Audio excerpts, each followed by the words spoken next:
غنیمت اس مال کو کہتے ہیں جو دشمن سے حاصل ہو لڑ کر، غلبہ پا کر، لڑائی ہوئی، مسلمانوں کو فتح ہوئی، غلبہ حاصل ہوا، تو اس کے نتیجے میں جو دشمن سے مال حاصل ہوا تو اس کو کہتے ہیں غنیمت۔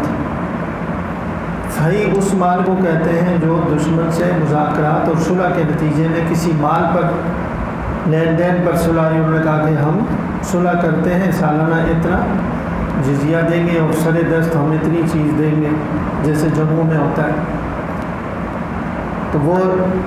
فیء کے طور پر بہت سارے مال بھی مسلمانوں کو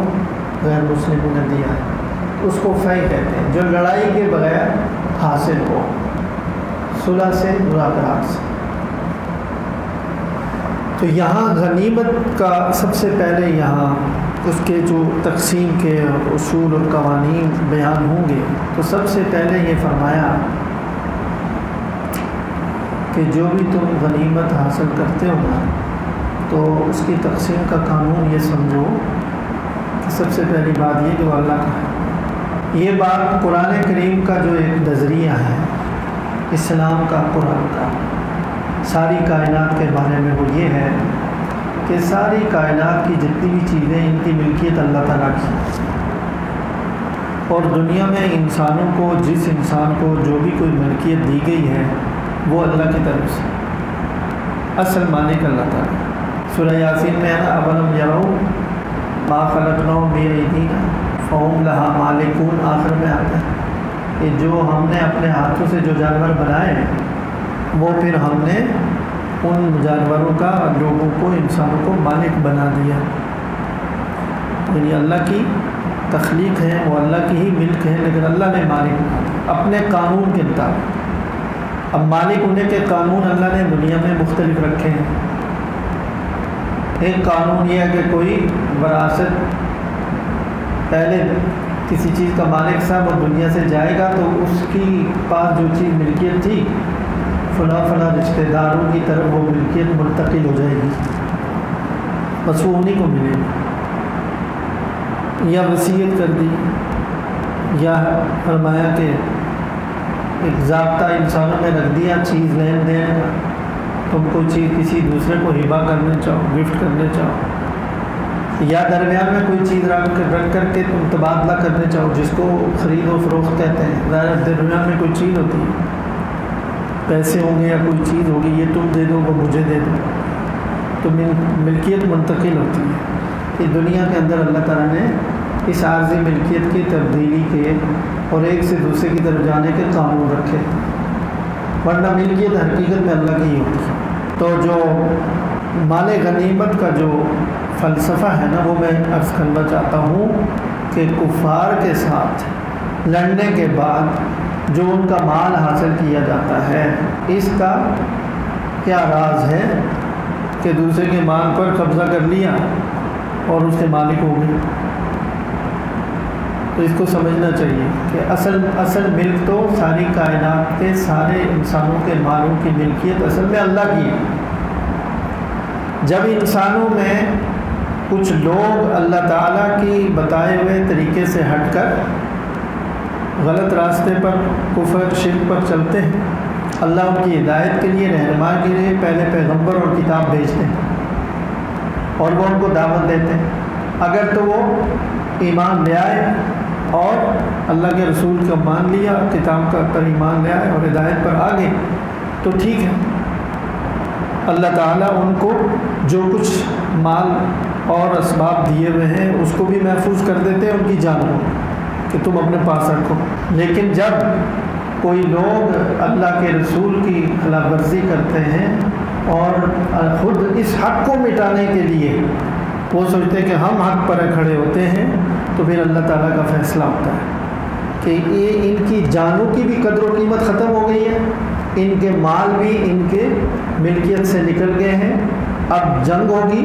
جنگ کر کے اگر جنگ کے دوران مارے جاتے ہیں تو مارے، ان کو قتل کرنا بھی کوئی گناہ نہیں بلکہ ثواب ہے، اور جو بھی مال ان کا قبضے میں آئے گا وہ بحق کے سرکار ضبط ہو جائے، دنیا میں ہے نا قانون کے مطابق۔ بھاگ کے سرکار بہت ساری چیزیں ضبط کر دیتی نا حکومتیں، کسی پر کوئی جرم لگا کر کے، کوئی فرد جرم عائد کر کے اس کی املاک پر قبضہ کر لیا کہ بحق کے سرکار ضبط ہو گئی. تو دنیا کی بیچاری کیا سرکار ہے؟ سرکار تو صرف اللہ تعالیٰ کی ہی ہے. تو غنیمت کا جو حلال ہونا ہے مجاہدین کے لیے، مسلمانوں کے لیے، دراصل اس کے پیچھے یہ فلسفہ ہے اور یہ راز ہے کہ اللہ تعالیٰ نے ان کی سارے مال کو گویا بحق کے سرکار ضبط کر دیا کہ اب ان کو نہیں دینا ہے، ان سے چھین لو. اور یہ ہمیشہ سے اصول ہے. حضرت موسیٰ علیہ السلام اور ان کے علاوہ جو انبیاء اکرام جن کی شریعت میں جہاد تھا تو ان کو یہ حکم تھا کہ ان کے جو جنگ میں مال، دشمن کا مال پر قبضہ کریں گے تو وہ واپس نہیں کیا جاتا تھا، اس سب کو ایک جگہ ڈھیر کر دیتے تھے. لیکن اللہ تعالیٰ اس کو کسی کو استعمال کرنے کی بھی اجازت نہیں دیتے، فرماتے تھے اس کو جلا دو. وہ جلتے بھی کیسے تھا کہ ایک جگہ اکٹھا کر کے رکھ دیا، آسمان سے بجلی گرے گی اس کو جلا دے گا. جس جہاد میں خدا نخواستہ کبھی ایسا ہوتا، چونکہ نبی کے زمانے میں تو نہیں ہو سکتا، ان کے متبعین کے زمانے میں کبھی ہوا، بعض اوقات ہوا کہ آسمان سے بجلی نہیں گری تو یہ اس بات کی علامت تھی کہ یہ جہاد قبول نہیں ہوا اللہ کے، ورنہ یہ مال غنیمت جل جانا چاہیے تھا. یہ جل جانا اس بات کی علامت ہے کہ اللہ تعالیٰ نے ہماری جدوجہد کو، اس لڑائی کو اور اس ضبط کرنے کو قبول کر لیا ہے، اس کے حقدار وہ نہیں ہے. اور اگر جلتا نہیں ہے تو اس کا مطلب ہے کہ ہم نے ناحق لے لیے.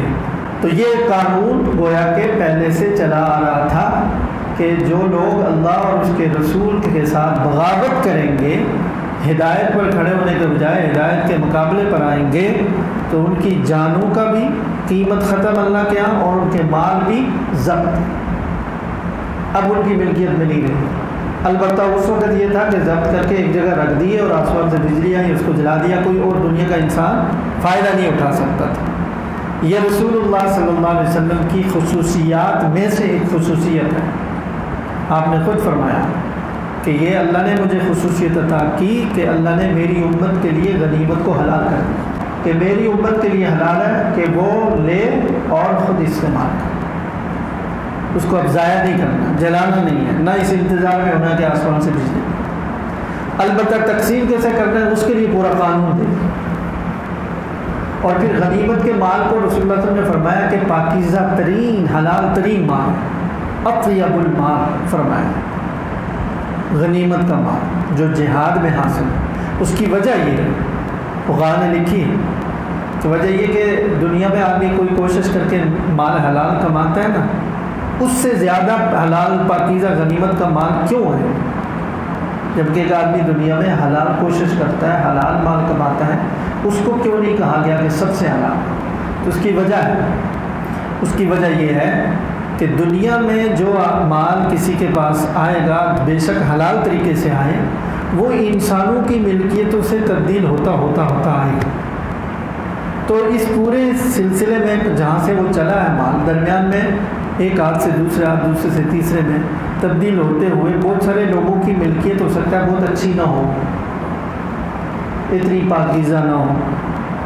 تو لہذا اس کو اطیب، سب سے حلال، سب سے پاکیزہ نہیں کہا گیا.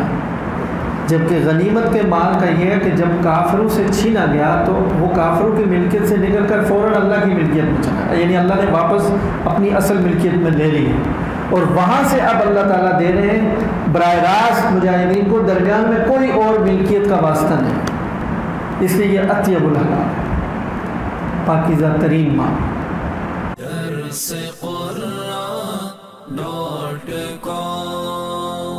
www.darsequran.com